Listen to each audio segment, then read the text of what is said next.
एक समय की बात है। एक गांव में एक भूतिया घर था। गांव वाले डर से उस घर के आसपास नहीं जाता था। गांव वालों का मानना था कि उस घर में एक जादूगर लड़की की आत्मा रहती है। एक दिन गांव के कुछ साहसी बच्चे उस भूतिया घर में जाने का और उस घर में घूमने का फैसला किया।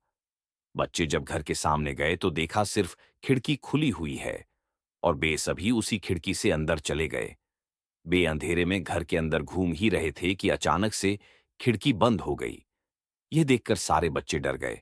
अचानक से वह लड़की की भूत बच्चों के सामने आई और जोर जोर से हंसने लगी और कहा कि अब तुम सब मेरी बंदी हो।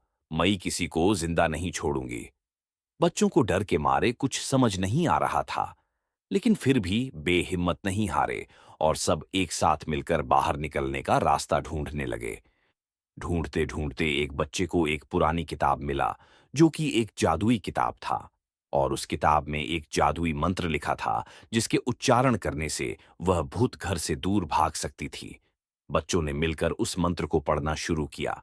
अचानक से एक रोशनी घर के अंदर आई और उस भूत को साथ ले गई। भूत के घर से बाहर जाते ही घर के सारे दरवाजे और खिड़कियां अपने आप खुल गईं और बच्चे दौड़कर बाहर निकल आए। उस दिन से वह घर भूत से आजाद हो गया। गांव वालों ने सारे बच्चों के साहस की तारीफ की और सबको इनाम भी